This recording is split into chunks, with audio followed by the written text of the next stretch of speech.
যেই রাসূলের জীবনে কোনো গুনাহ নাই, যেই রাসূল জান্নাতি রাসূল, যেই রাসূলকে আল্লাহ সবচাইতে বেশি ভালোবাসতেন, শুধুমাত্র লিইয়ুযহিরাহু আলাদ দীনি কুল্লি, আল্লাহর দ্বীনকে আল্লাহর জমিনে প্রতিষ্ঠিত করার জন্য তায়েফের ময়দানে আমার রাসূল রক্ত ঝরিয়েছেন, উহুদের ময়দানে, যুদ্ধের ময়দানে আমার রাসূল দন্দন মোবারক শহীদ করেছেন, শুধুমাত্র দ্বীনকে আল্লাহর জমিনে প্রতিষ্ঠিত করার জন্য।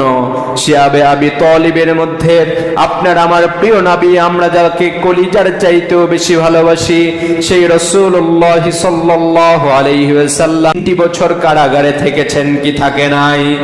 আল্লাহর রাসূলের সাহাবায়ে কেরাম এই দ্বীন প্রতিষ্ঠার জন্য নিজের জীবন বিলিয়ে দিয়েছেন, ফরজ গোসল পর্যন্ত করে নাই, জিহাদের ময়দানে দৌড়ে গিয়েছেন।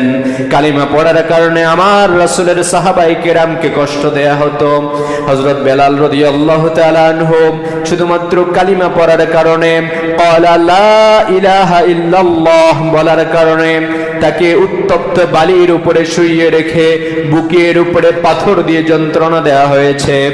আমাদের হযরত সুমাইয়া রাদিয়াল্লাহু তাআলা আনহাকে ওই মক্কার কাফেররা শুধু আল্লাহর দ্বীন প্রতিষ্ঠার কাজ করার কারণে নৃশংসভাবে আল্লাহর জান্নাতে পাঠিয়ে দিয়েছে, শাহাদাতের অমীয় সুধাবানি পান করেছে। ও প্রিয় ভাইরা আমার, আমরাও যদি সেই জান্নাতে যেতে চাই, আমাদের উপর জেল আসবে, জুলুম আসবে, রক্ত দিতে হবে, জীবন দিতে হবে। ও প্রিয় ভাই, আপনি শুনলে অবাক হবেন, দুনিয়ার সামান্য 2-4টা মামলার জন্য যেই দ্বীন কায়েমের আন্দোলন থেকে আপনি সরে আছেন, আল্লাহর জমিনে দ্বীন প্রতিষ্ঠার কাজ থেকে আপনি দূরে সরে গিয়েছেন, আপনি জানলে অবাক হবেন। যেই বডিকে সেভ রাখার জন্য, যেই পরিবারকে সেভ রাখার জন্য, পরিবারের ভবিষ্যতের কথা চিন্তা করে আপনি আপনার জীবনের ঝুঁকি নিচ্ছেন না, আল্লাহর দ্বীন প্রতিষ্ঠার কাজ করছেন না।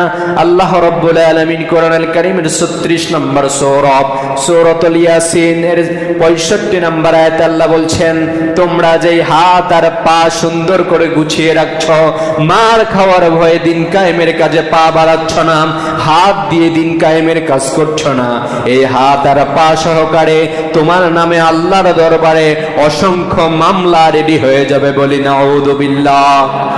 ও প্রিয় ভাইরা আমার, যে দ্বীন কায়েমের কাজ করতে দুনিয়ার 2টা মিথ্যা মামলাকে আপনি ভয় পান, 2টা লাঠির বাড়ি আর বন্দুকের গুলি আর টিয়ার শেলকে ভয় পান, আল্লাহর দরবারে কোটি কোটি মামলা জড়ো হয়েছে আপনার নামে।